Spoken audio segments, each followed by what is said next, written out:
In the last decades, many studies of wolves occurred under natural conditions, directly in the wild where wolves live. Before that, though, several decades ago, wolves were studied in captivity, meaning under artificial circumstances and not in their natural environment. Scientists interested in wolf social behavior thought that the wolf pack was a random grouping of wolves that come together for winter to better hunt large prey. So basically, they were gathering to increase their number, and therefore, based on that logic, scholars gathered wolves from various zoos and placed them together in some captive colonies. So we are talking about individual wolves that are already living in captivity, put into another context of captivity and with other individuals coming from completely different contexts and backgrounds.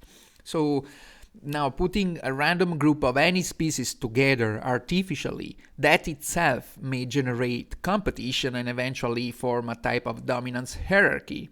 That's undeniable. It would be the same for humans too. If we take individuals, for example, coming from a critical context, and we put and other individuals from other contexts, and we put them together into the same and stressful context, that will likely generate conflict and competition. And we do not need to look necessarily at contexts like prisons or teenagers bullying at each other. We can easily observe these all around us. For example, during the big sale of Black Friday, look at that. How do we become miserably competitive over certain resources?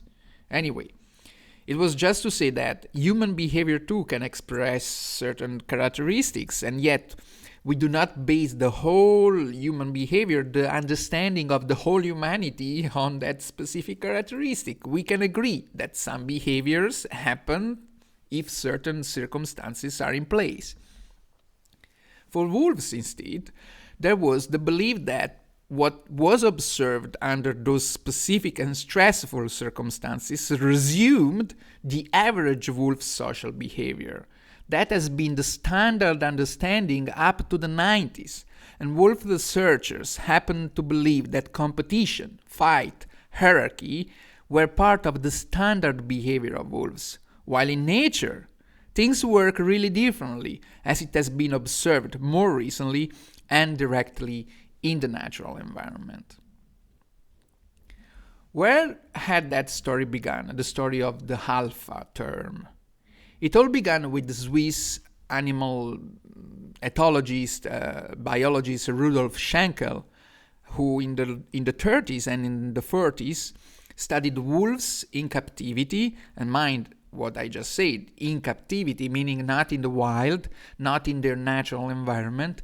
And mind, again, captivity does not mean the lack of natural condition. Not just that, it also carries some important stressors. The animal are put in an enclosed environment, which does not provide the same space that wolves, as in this case, wolves would use in nature. Wolves cannot hunt their own food, so they move less, they think less, they use their senses less than what they would do under natural conditions. They lack in stimulation of every sort, and so on. And importantly, as said, they are unrelated. They were unrelated. They were strangers to each other when they were put together under those unfavorable and sometimes miserable circumstances. And based on his observations, Rudolf Schenkel established that all the pack members compete with one another and that the winning pair becomes the alpha male and the alpha female. And the term, in fact, the term alpha, implies that the wolves fought and competed hard and to get to the top of the pack. And when in 1946 Schenkel published the well-known monograph Expression Studies on Wolves, he described how wolves interact with each other, stating that there are a top-ranking male and a top-ranking female in the pack, and referred to them as alpha. And so this classical monograph was the main piece of literature on wolf social behavior, available when David Mitch, later in the 60s, shaped the book The Wolf, the Ecology and Behavior of an Endangered Species. So let me point this out a moment for those who are not familiar with this name yet. Professor David Mitch is today still among the most important wolves experts in the world. He has studied wolves for almost 60 years now, and the contribution he has brought to the understanding of wolves, to the reintroduction of wolves in North America too, is outstanding, is huge. That said, Mitch, late in the 60s, included in his own research many aspects of Schenkel's research, because that was the literature available, the scientific reference available at that time regarding wolf behavior. Long story short, David Mitch's book, The Wolf, the Ecology and Behavior of an Endangered Species, was published in 1970, republished in 1981, and again later. And that book has been the cornerstone, or at least among the cornerstones, in the study and understanding of wolf behavior for decades. It was widespread and therefore widely read, and so the concept of alpha male and female alpha pair were widespread too. It became a point of reference, that book, in the 70s, in the 80s, and so other books on wolves published around those years in science as well as in popular literature, relying on that very book, The Wolf, also contributed to spread the alpha concept.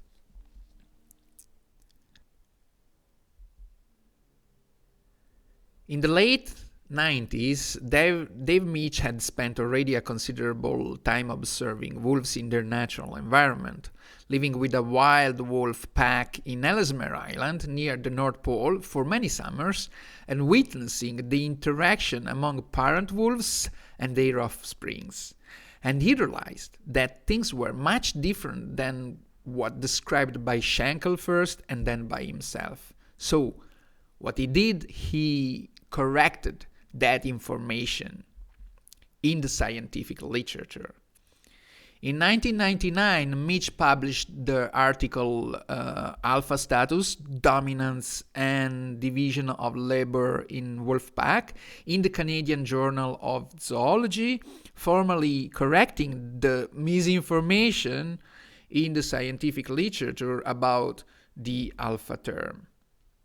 And similarly, he did in another article, Leadership in Wolf Canis Lupus Packs, published in 2000 in the Canadian Field Naturalist, where he further elaborates the role of the parent wolves within the pack's social order.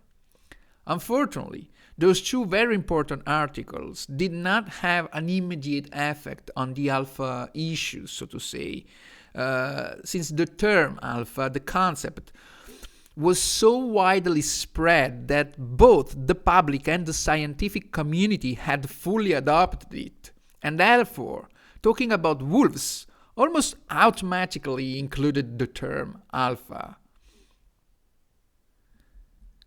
Moreover, if we consider that genetic research in the 90s was revealing that dogs are descended from wolves, then the equation was immediate. If wolves are alpha, then also dogs are. And so the term and the concept contaminated, I would say, with no control, with no limitations, the field of dog training and anyway dog-human interaction in general, and the mess at this point was complete.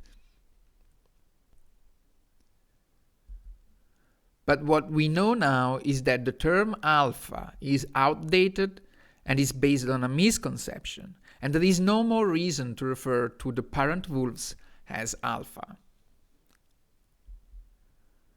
We now refer to those animals as the male breeder and the female breeder, or the breeding pair, or simply the parents, similarly to what we would do with humans.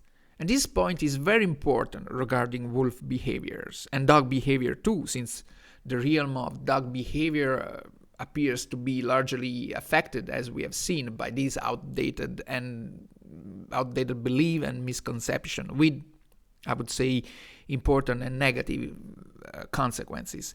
However, we were saying the term alpha, although it has been changed in the literature, in the scientific literature, based upon important observation and studies, it is still largely used both in the scientific field and in popular culture, perpetuating this misunderstanding about wolves and dogs as animals in general, and in particular about their behavior, their moral life, and their cultural values. That does not support the understanding of wolves' behavior, of course, and determines instead a negative influence on the perception of people about this wonderful animal. So, regardless to which aspect of wolves triggers more your interest, if the biological aspect, the behavioral, the social, the spiritual, the mythical, the cultural, the traditional, learning more about wolves means overcoming this concept, means standing somehow against the perception of wolves as aggressive to each other, while in fact it appears to be the exact opposite. That is, the breeding pair are devoted to caring, compassion, and support to their puppies and juvenile, more similarly to human families than we ever thought. We need to share this information as much as we can, because the understanding of wolf behavior and social life is also the door to a less conflictual and more thoughtful interaction of humans with wolves, which can influence education, conservation, ecology, and human-animal coexistence in general. So please, be yourself an ambassador of this message if you understand it and if you agree with it. We are not alpha. We are not alpha. This guy says, I am not an alpha.